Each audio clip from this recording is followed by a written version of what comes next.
We're here to talk about second generation Southwestern corn borer scouting. Typically, as we move into egg lay, we'll scout 2 leaves above the ear leaf to 4 leaves below the ear leaf, and this generally will give us about 80% of the egg lay. Southwestern corn borer tends to lay the majority of its eggs on the upper surface of the leaf, whereas the European corn borer tends to lay most of its egg lay on the underside of the leaf. The Southwestern corn borer, after hatching out, will move to the ear zone to feed.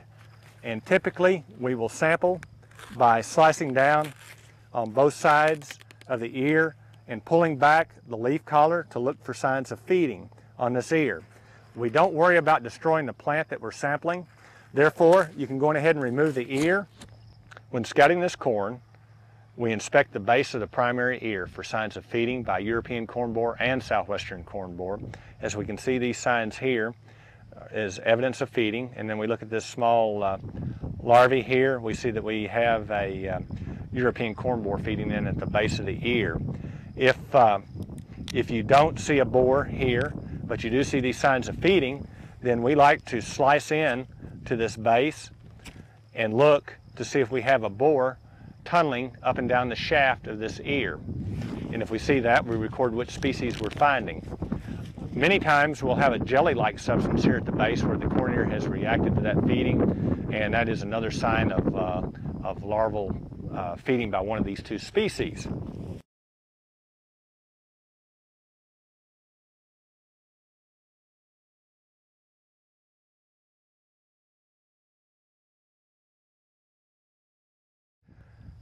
Also inspect the secondary ears for the same kind of feeding damage. Here we see feeding from either European or Southwestern.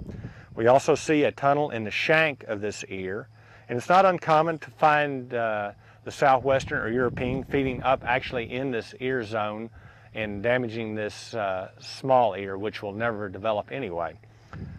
But again, it's where we inspect for them.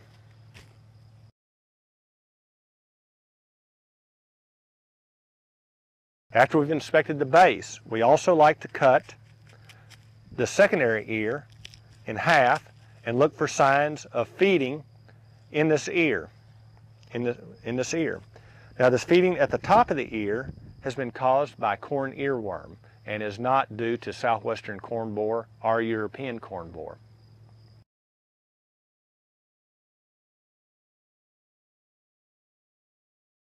After we have inspected the primary ear and the first secondary ear, we go on ahead and work all the way down the plant, pulling back leaf collars and looking for signs of feeding or tunneling into the stalk, the primary stalk.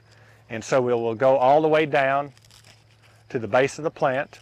We'll pull back the leaf collar all the way on each side so we can look for signs of feeding and holes that are tunneled into the stalk.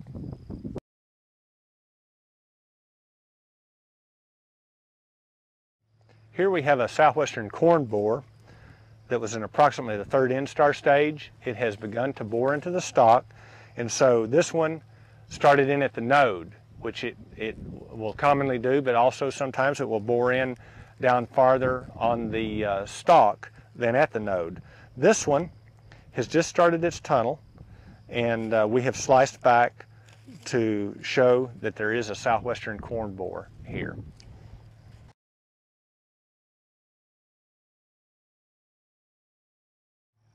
Typically, on controlling the Southwestern corn borer, we like to target our applications for egg hatch to small instar larvae. The small larvae, again, move in behind the leaf collars to feed, but they will move in and out of these zones and move lower on the plant to bore in.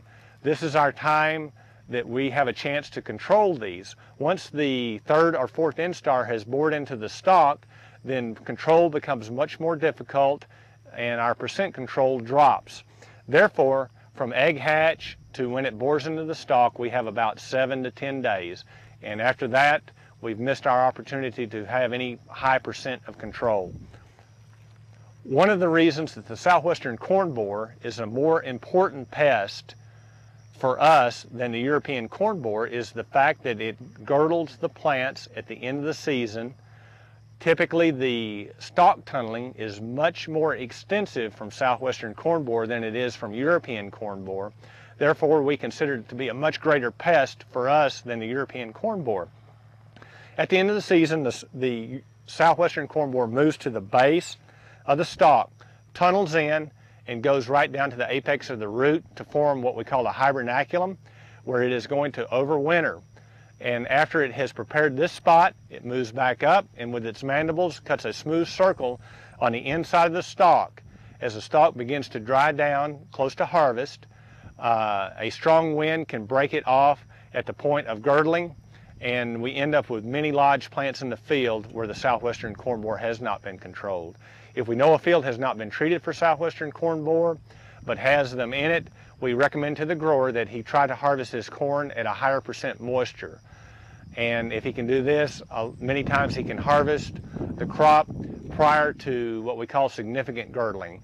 And he may have 5 to 10% of the plants out there girdled, but if he waits, he might reach in the 80% zone of girdling if he lets it dry down to, say, below 18%.